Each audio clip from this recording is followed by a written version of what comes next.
Olá, meu nome é Débora, uma imperfeita falando do que é perfeito. Abre comigo a sua Bíblia em Salmo 126. Separa papel e caneta e registre aquilo que o Espírito Santo de Deus falar ao seu coração no dia de hoje. Nesta semana, nós vamos, por início do Salmo 126, falar de um tema chamado a esperança em Deus.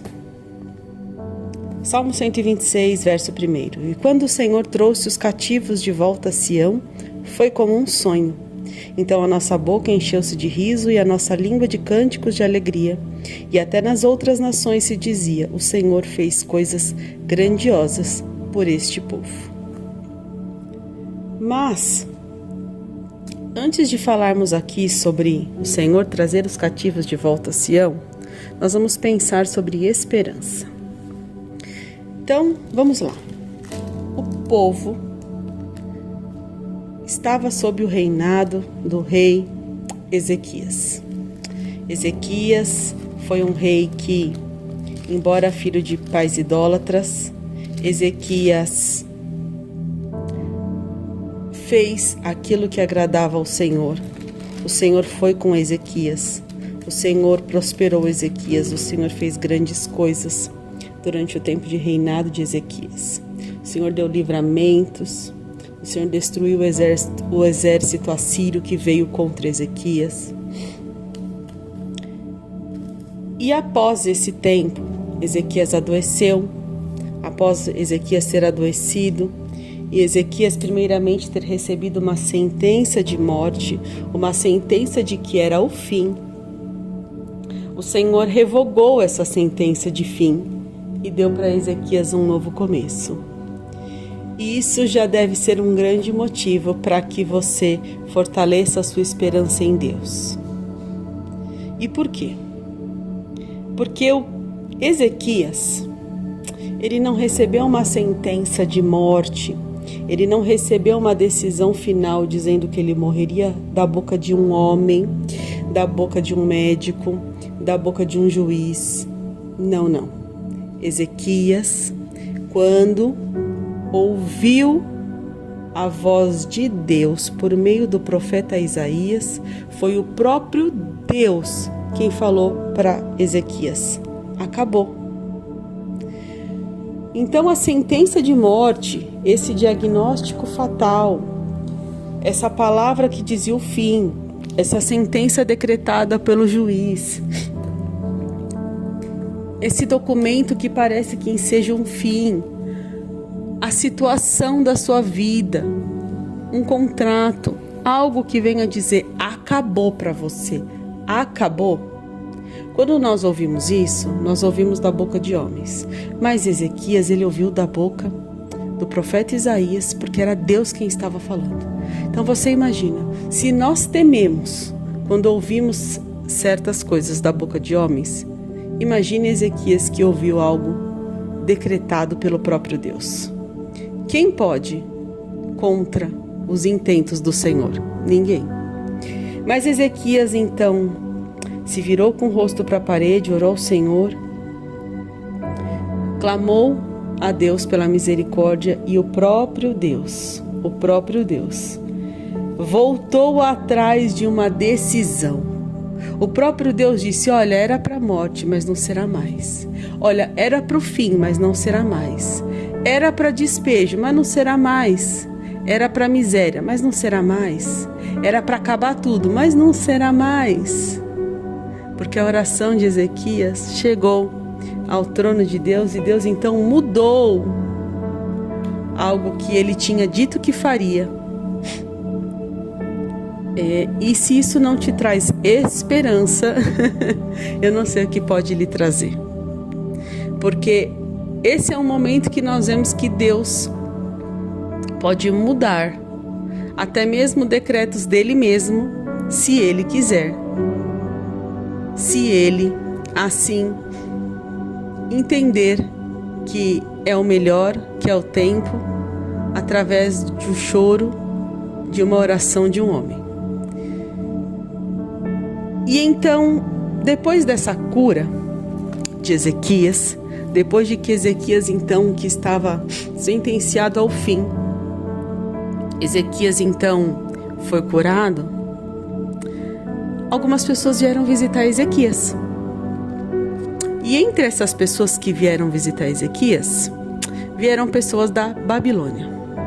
Vieram, souberam que Ezequias tinha se recuperado, trouxeram para ele cartas, trouxeram para ele presentes. E Ezequias se alegrou com esses convidados, mostrou todo o palácio, mostrou tudo que tinha, mostrou todos os seus depósitos, mostrou tudo. Desde a prata, do ouro, desde as especiarias que eram alimentos, até mesmo seu arsenal de guerra, ou seja, toda a sua estrutura bélica, enfim, mostrou tudo para eles. E aí então o profeta Isaías mais uma vez vai diante do rei Ezequias e fala: você mostrou o quê? E Ezequias disse: mostrei tudo. E aí então o profeta Isaías já profetiza ali dizendo: olha o que o Senhor dos Exércitos está dizendo. Tudo aquilo que você mostrou e tudo aquilo que é no seu palácio, ou seja, tudo que tem aqui dentro, tudo, um dia lhe será tirado.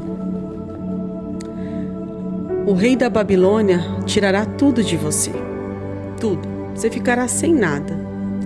Esse local, esse templo, esse palácio, esse povo, será tudo tomado pela Babilônia. E assim foi o que aconteceu, né? Então o profeta Isaías profetizou. E isso foi o que aconteceu. A Babilônia, por intermédio do seu rei Nabucodonosor, chamado na Bíblia pelo próprio Deus como servo, porque embora parecesse que Nabucodonosor estava fazendo ao seu bel prazer por ele mesmo, Nabucodonosor estava ali como um servo, ou seja, ele estava a serviço de Deus para ir diante do povo de Deus, para ir diante dos hebreus, para ir diante ali de Israel, para ir diante de Judá, para ir diante ali de Jerusalém e destruir tudo e tomar tudo.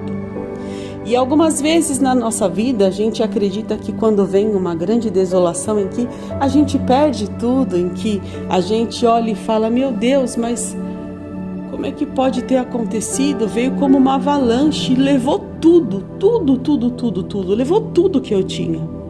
E a gente olha e fala: como que pode ser isso? Veio da mão de quem? E às vezes vem da mão do Senhor. E às vezes vem da mão do Senhor. E o que isso tem a ver com esperança, Débora? Nós acabamos de falar sobre uma esperança em Deus do rei Ezequias. Mas aí agora nós vamos lá para o Salmo 126. E até agora eu te contextualizei de como foi. O povo foi para o cativeiro. Todo o povo foi para o cativeiro. E o povo, além de ir para o cativeiro, o povo foi saqueado pelas mãos de Nabucodonosor e perderam absolutamente tudo, e ficaram num cativeiro. E aí o Salmo 126 então diz: é a esperança. Quando o Senhor trouxe os cativos de volta a Sião, foi como um sonho. Israel volta para Jerusalém. Israel volta para Jerusalém. O cativeiro babilônico acaba. O cativeiro babilônico acaba. E da mesma forma que Deus usou um servo por nome Nabucodonosor para tomar tudo, para levar o povo para aquele cativeiro, porque aquele povo precisava aprender certas coisas, Deus vai usar um outro rei por nome de Ciro para tomar toda a Babilônia e libertar o povo de Israel. E libertar, não libertar de qualquer jeito, libertar dando para eles muitas coisas e falando: voltem para Jerusalém, voltem para Jerusalém. Então, entenda, esta semana nós vamos falar de esperança. O mesmo Deus que usou a mão de Nabucodonosor para tomar tudo que você tinha, e eu não sei qual é o nome do seu Nabucodonosor. O meu Nabucodonosor não chama Nabucodonosor. O meu Nabucodonosor tem um outro nome. Tem um nome composto, que eu não vou falar aqui em público, mas ele tem um nome composto. E esse nome que se revelou por meio de documentos, de contratos, de negócios, de empreendimentos, tomou tudo. Quando eu digo tudo.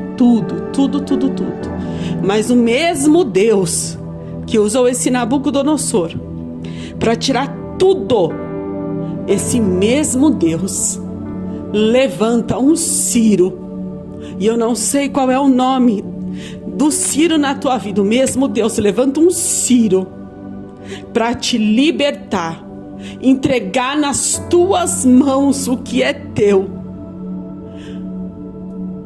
e te falar: pode voltar, seja livre. Eu não vou continuar mais agora, porque o que Deus tem é para o dia de amanhã, é para a porção de amanhã, porque essa é a esperança, é a gente saber que o amanhã será melhor, que o melhor de Deus está sempre por vir. Deus te abençoe.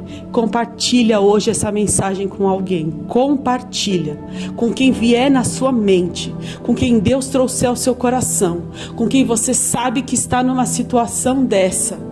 Talvez tenham pessoas que ainda não estejam numa situação dessa, de um Nabucodonosor ter entrado e ter tomado tudo.